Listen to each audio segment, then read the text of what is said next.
Good morning, Super Readers! Thank you for joining us in our Valley PBS classroom. I'm Mrs. Nix. I'm Mrs. Hammock. And this is a place for us to learn, practice, and grow our brains to become even stronger readers, writers, and thinkers. So let's get started by warming up our brains with some ear training called Daily Phonemic Awareness. All right. So today, I'm really going to work hard on tricking you. So you're going to really have to turn up those listening ears, because here's what we're going to do. We're going to do, it's called Phoneme Categorization, which is just a fancy way of saying, I'm going to give you 3 words. 2 of those words have the same sound in them. Okay. But one doesn't belong. Ooh. Because it has a different sound. That is tricky. Okay, so let's try this. All right. So if I have these 3 words, part, harm, and chase. So, okay. Part, harm, chase. Oh, okay. Part and harm have the R sound that we've been working on, but chase does not. Okay, excellent. I love how your ears are listening. Okay, here's where I'm going to try and trick you though. Oh. Okay. Night, dare, light. Oh. Hey, none of those have the R sound. Okay, all right. So let me think about this. Night, dare, light. Oh, I got it. Do you hear it? Night and light have the I sound, but dare is the oddball. Perfect. That's exactly what I'm asking you to do. Okay, so last one. Okay. Feel, cart, charm. Feel, cart, charm. Oh, cart and charm have the R sound. Excellent job, which just happens to be what we're practicing this week. That's right. And do you remember our song? That's right. Our little song has that get a guitar sound. So I love it. Let's stand up and wiggle today and do a little dancing. Okay, here we go. Get ready. It always is good to get our brains thinking. Oh, I agree. A good stretch.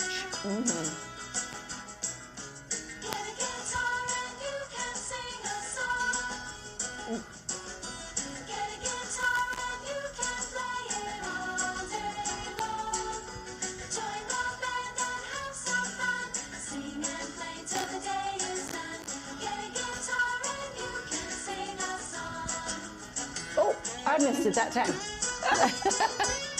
Well, that's why we're wiggling, right? I guess we can get our brains woke up. That's right.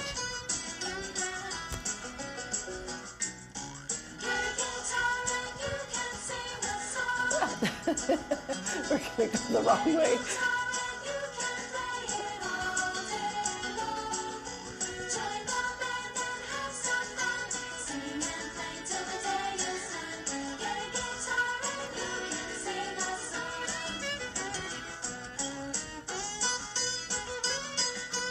I love it when we get to do.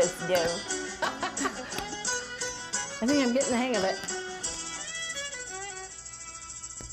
Yay! Woohoo! So silly, but it's so much fun. It's I Thursday. love it. I think we've almost got it. I think so, absolutely. Well, let's go to our word work and see about blending some words and building some words. You ready? All right, sounds great. I'll see you in a minute. All right. All right, here we are at the star card. Remember this star card we find on our sound spelling wall, and it is in the R-controlled vowels because the R controls the sound that the A makes. So that's why we call it an R-controlled vowel. A-R says R, like in the word star. Say that with me. A-R says R. Great job. All right, let's get to some reading of these words. I'm not sure if you know that you're reading, but you are. When we take the sounds and blend them together to make words, that's what reading is. All right, so let's ask our friend Tina to come join us. Hi, Tina. Hi, Mrs. Hammock. How are you today? Oh, I'm doing great. Thank you. How are you? Oh, I'm doing well. I'm so excited that we've been practicing this R-controlled vowel sound, A-R, and we're getting really good at it. Oh, I definitely agree. All right, so I thought I might do a little bit of a challenge so that we continue to remember the other things that we've learned on our word work. And so I want you to take a look at this first word with me. And let's take a look at it. Okay, so here's our focus sound. So what else might you notice about this word that could be tricky? Okay, so I see the Y is red, and so that is a reminder that it must be acting like a vowel. Very nicely done. That is correct. So when we see it at the end of a word, even when it's not red, but it's at the end of a word, that's a signal to us that, oh, the Y is not going to be a consonant like yo-yo. It's going to be a vowel. And when it's a vowel, it has two sounds. It can say I, or it can say E. So it's a little bit tricky, but here's what you do. When you sound out a word, you can try it with either one, and I bet you'll hear the one that makes the most sense. Okay. So, all right, so listen as I read. Arm, armi, or army? Oh, yeah. Now that you say it out loud, yeah, armi is not a word that I know. That's not a word, is it? But I know all about the army. Very good. So sometimes that's a strategy you might use if you're not sure what sound that vowel Y should be making in the word. You can try it either way, and then you'll be able to hear which one is correct. So here we have army. All right, let's do another word. And did you notice where the AR is in this word? Oh, it's at the very beginning. Yes. All right, so now let's take a look at this word that we're going to blend. And where's the AR in this word? In the middle. Right in the middle. So, farm. Great job. Woo. Very nice. Farm. And look, we have a word inside of it. Arm. Yes, and look, we have that same word inside army if we take off the Y at the end. Oh, I You're love it when getting it really does that. good at that. Me too. All right, let's look at this word. This word says R. Tar. Tar. Yes, tar is that kind of gooey black stuff that they put on the road to kind of keep the road from falling apart. Oh, yeah, that stuff is stinky. Sometimes they even use it when they're doing a new roof. They can put it on there to make everything stick together and stay together so that no rain can get in. Isn't that cool? That is cool. And did you notice where the R is in that word? Oh, that's at the end. So you did a word where it's in the beginning, Yep. the middle, and the end. I sure did. I wanted you and our super readers to see that the R-controlled vowel, A-R, it can really be anywhere inside of a word. All right, so here we've been practicing decoding. Remember, that's reading. And so now let's practice a little encoding, which is writing. Now, we can do that a couple of ways. So we can write, I do it like this because it's not really writing, but when we build a word, that's like what we would do if we were writing it with our pencils or pens. So we're going to build a word, but then if you're at home and you have something to write on, you could write it, or our friend Tina might even choose to write it on her whiteboard. But let's first just do the first one together. And we won't do any writing on a paper. Let's just pretend that we're writing, we're building it, we're encoding right here in our chart. Are you ready? All right, so the word I have for you is charm. Charm. Arm. Okay, so we're going to have 3 sounds, and it has a ch at the beginning. So that's a digraph with yeah, that one, the CH. Very good. Yep. CH, ch, R. That's our sound that we're working on. That's our sound. R, is M. Very good. Charm. Oh, and look, arm is in that word too. Oh, you're right. Good eye. Charm. Charm. Very nicely done. Good job. Is that what you got at home too?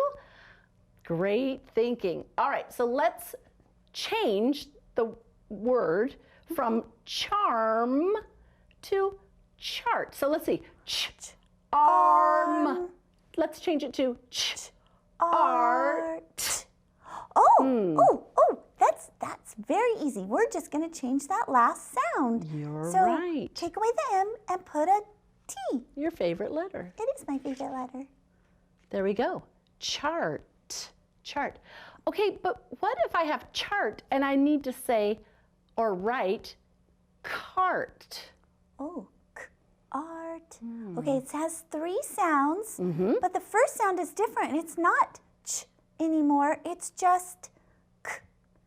And so usually that means we're going to just have the C, so that H has to go away. You're right. If we had used these 2 letters to do that, then all we would need to do is take away that H, and there we have cart. Cart. And look, the word car is part of cart. Oh, there's so many little words in there. I know. Isn't that amazing? Do you see why it's really important to learn what this R-controlled sound is, AR? Because look at all of the words that you can write and read when you know what sound to say when you see that. Absolutely, Mrs. Hammock. And you know what? I used to just write the letter R because I didn't know that the A had to go with it. And that really helps. You know what? I think there's a lot of readers that do that when they're starting to learn the sounds. And that's okay. But now you know when you hear the R sound, it's going to be the AR. Yes. Great thinking. Well, I'm going to read a sentence with our super readers, and I'll talk to you later. Okay, I'll see you later. All right, bye-bye. All right, let's see here. We have a small sentence today. Mars is a planet far away. Wow, great reading. You are getting really good at the AR sound. You know what else I think you're getting really good at? High frequency words. Let's go see what Mrs. Nix has for us today. Absolutely. Thank you so much, Mrs. Hammock. And yes, we are really getting good at our high frequency words. So let's go through, let's practice reading them. Remember, these are words we see often in our reading and writing, and I know the more we practice, the better we are at it. So let's read them together. Round, put, for, large, only, and none. Today, we're going to focus on this word only. Spell it with me. O-N-L-Y, only. The card only costs 5 cents. And look, we even had an AR word right there, and you were able to read it. Great job. All right, so the card costs only 5 cents. So only is our word. And you know, one of my favorite ways to practice learning how anything that's new is to put it to a song. So this one goes to the tune of Bingo. You want to sing it with me? All right. There was a word of the day, and only was the word O-N-L-Y, O-N-L-Y, O-N-L-Y, and only was the word.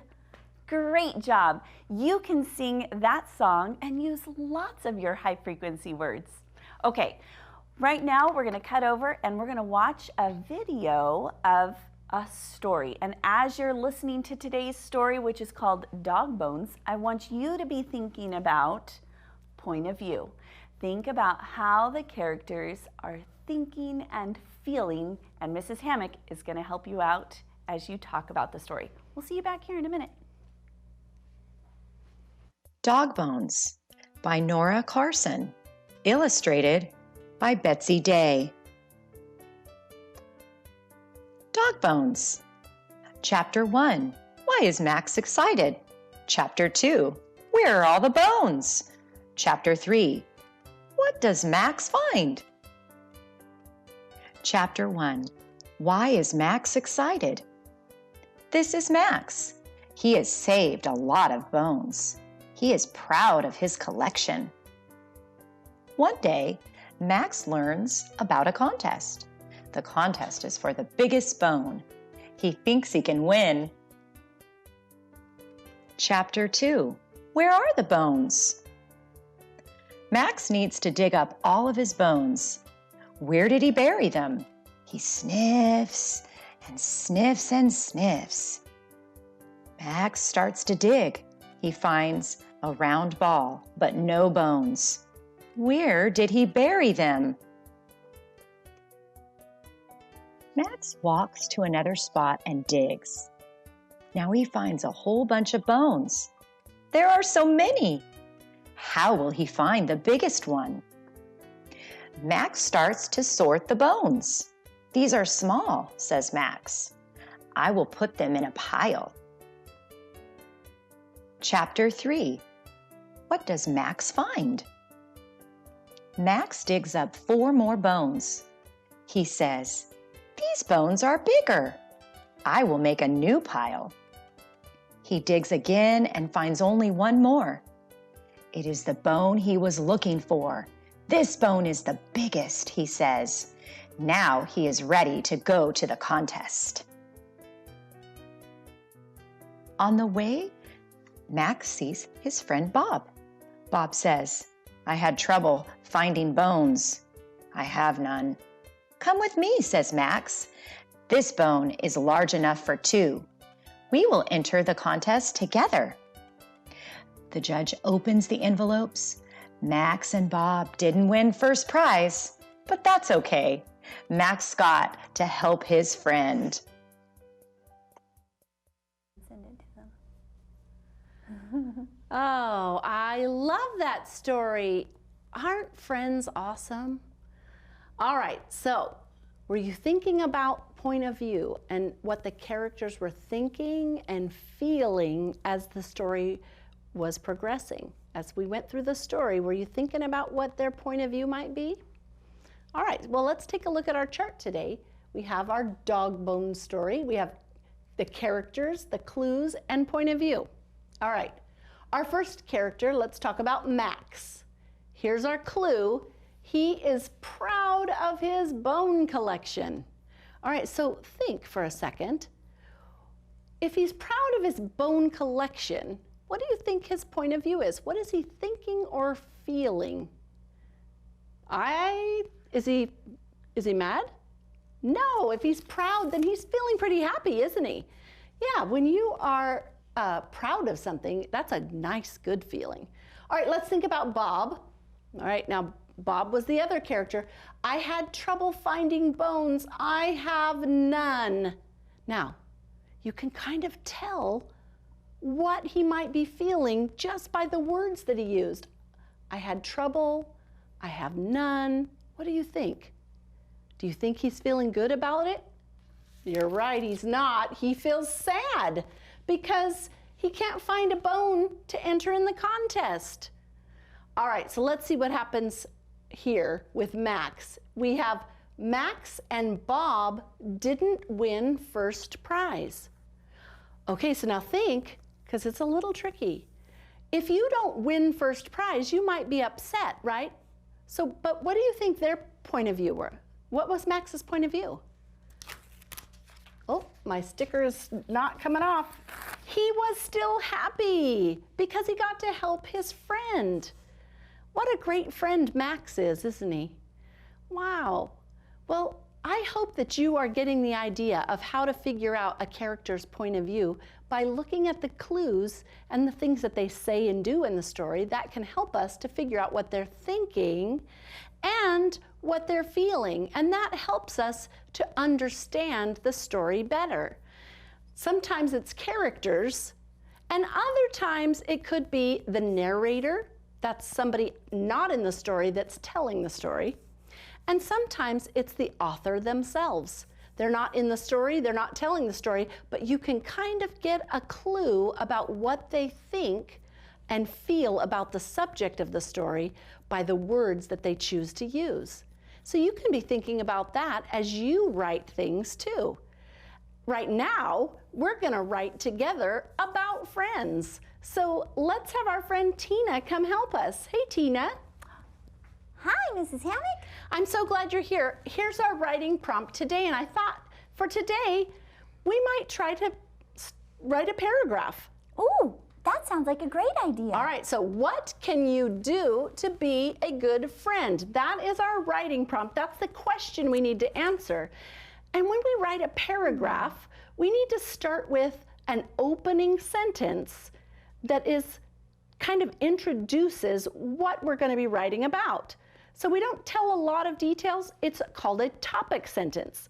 And it just basically tells the reader what the other sentences are going to be about. So can you help me think of what a good topic sentence would be if we were writing about what you can do to be a good friend? So, okay, so let me think for just a second. Sure. So you're telling me that it really shouldn't be just a sentence that's talking about what I do to be a good friend. Like, you don't want me to start out with saying, I'm a nice person. Right. Like those kinds of things. You want me to save those? That's exactly right, because that might be a detail. Okay. We want to kind of start with a bigger kind of picture, like a bigger idea of what we're going to be talking about. Could I maybe just say that I have a lot of things that I do to be a friend? Yes, that is exactly the right way to say that. Okay. Because we want to leave it open so that in the sentences, the details, then we can tell individual details about what you do. Okay, so I could say that I do many things to be a good friend, and then my next sentences can be all my many things. That's fantastic. That's exactly what I'm talking about. Okay. I think Very I've got nice. a sentence right here. Hang on. Good job.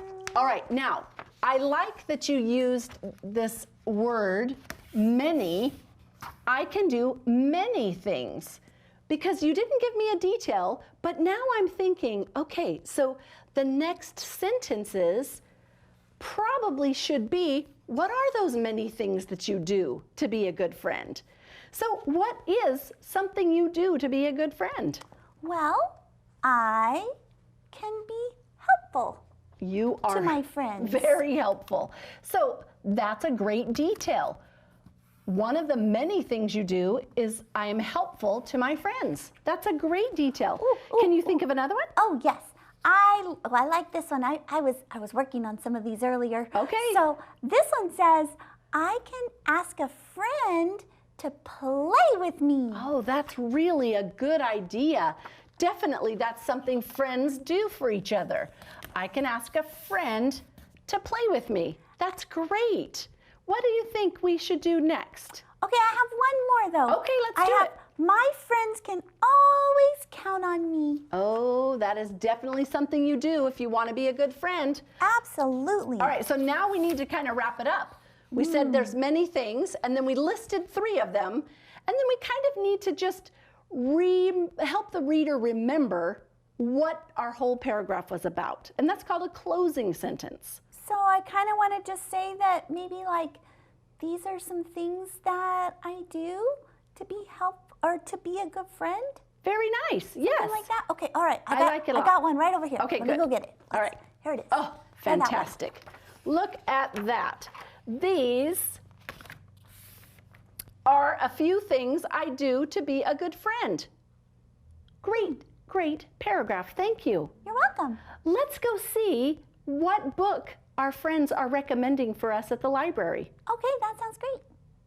Hi, I'm Mrs. Hatch. I am a kindergarten teacher at Thomas Elementary, and I absolutely love books. Today I have a very special book I want you to think about reading. It's called Big Bad Wolf is Good. I like it because I like to think that everything gets second chances and we can all make good choices. Now, I'm going to show you a quick picture. Hang on. This is how everybody thinks a big bad wolf. But that's not who he wants to be. He wants to be good. I don't know, do you think Big Bad Wolf can be good? I think you should read it and find